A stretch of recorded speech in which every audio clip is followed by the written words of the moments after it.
Let's make a world, something we can walk around in and explore. We're going to do that by adding a terrain. If your scene still has other objects besides the main camera and directional light, then let's go ahead and delete those. I have a cube and a cube 1. I'm going to click on the cube, press shift and click on cube 1 to select both of them. Right click, say delete, and they are gone. To add a terrain, we're going to right click in the hierarchy window, 3D object, terrain. If I double click on the hierarchy where it says terrain, we focus in on it. We can also do that using F when we move our mouse over the terrain, but it works different than most game objects. Where most game objects will focus in on the selected game object, a terrain is different because it's so large. It won't focus in on the entire terrain. For instance, if I put my mouse here and press F, it focuses in on that one area. If I zoom out, come over here and press F, so it allows me to focus in on different spots of the terrain. If I want to see the entire terrain, I can just double click on the terrain in the hierarchy window. So now how big is this terrain really? If we select terrain and look in the inspector, we see there is a terrain game object and there is a terrain component of that game object. These are the icons that we're going to check out, starting with the icon on the far right, the little gearbox for terrain settings. If you click on that, you get a large list of all kinds of settings that you can play around with. The settings I want to point out are the terrain width and the terrain length, currently 500 by 500. If I were to change one of those to 200, you can see it changes the size of the terrain. This is in meters. If I put it at 500, that is 500 meters. The next icon I want to discuss is this one on the far left. With this one, I can raise or lower the terrain. I'm going to start with this brush at a size of 30 and the opacity of it at 100%. If I click and drag, I'm getting these large mountains. Click and go faster, they're more spread out, but it's still very sharp and jagged. You can also see that it keeps changing to like a bluish color as it's updating. And you can see at the bottom right here that it's doing some baking. So that can be kind of annoying as you're working. One way to turn that off while you're editing, come up to the game object and make it not be static by unchecking that checkbox. You see some lighting differences there, but that's okay temporarily to turn that off. Now if I click and drag, I don't have those same issues. I'm going to press Ctrl Z until I get back to having a flat terrain and then make sure I still have this unchecked here. I'm going to show you what would happen if we had this more fuzzy brush. Now when I click and drag, it's a smoother mountain, not so jagged. I can also make this much larger if I brought the brush size up to say 70 and I drag. Now they're much more hilly. If you want to see for a moment how that looks with better lighting, you can turn that static back on for a moment. It'll look even better after we add materials and textures. This is just the molding of our environment. I'm going to press Ctrl Z again to get back to a flat terrain with the static still being unchecked. I use shift click to push the terrain downward. It doesn't do it yet. That is because we haven't allowed it to have any space under the terrain. So there's a step we want to do before we start molding. I'm going to go to the second icon here, which is the paint height. I'm going to set my height to 100 and then click flatten. And you can see it just raised up there. Now it's got space under it where it will allow it to be pushed down. So that's always a good first step when you're building a terrain.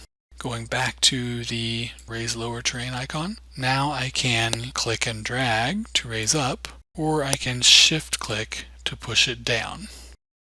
So those are the basics. There's all kinds of brushes you can play with. I'm going to actually create a little island and have some mountains on that island and have a lake. If you're going to follow these lessons, I would suggest that you do the same. I'm going to start by pressing Ctrl Z a couple times, and I'm going to take some time to build this.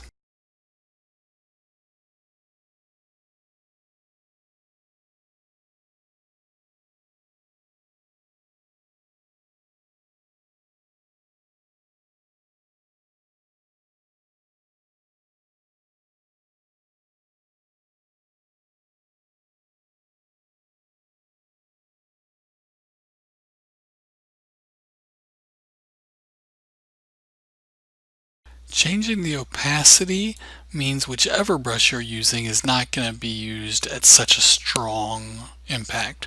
So you've seen it being pushed up and down really quickly because it's had an opacity of 100%, but if I bring it down to say 23, it goes down much slower.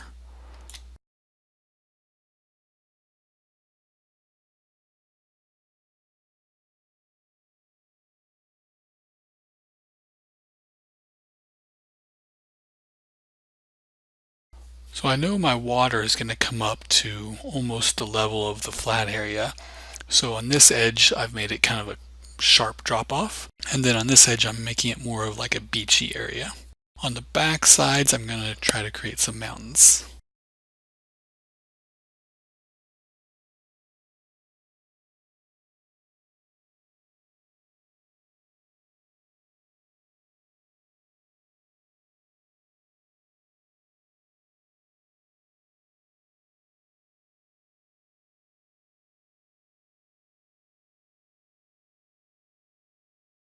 Those look like some pretty large, intimidating mountains. What I want to do now is have this lake right under the mountains.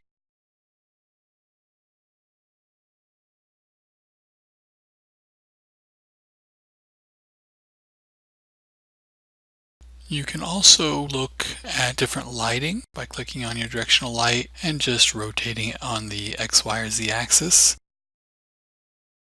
So there, I'm really spinning it around the X axis there. And you can see the light right there really dimly. Of course, I can move that anywhere if it helps me see it a little better. Rotate it some more so if the light's coming in that direction, then all the shadows are on the back side.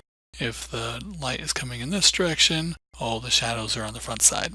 Just to kind of give you a feel for what your environment looks like at this point. I'm going to go ahead and press Ctrl Z a few times to get that light back to where it was.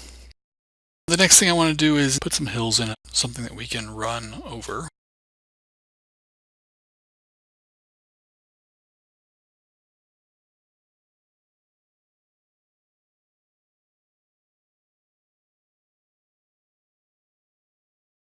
You will see how this all comes together after we start adding water and trees and textures and materials to make our environment look much prettier. But shaping your terrain is a very good first step.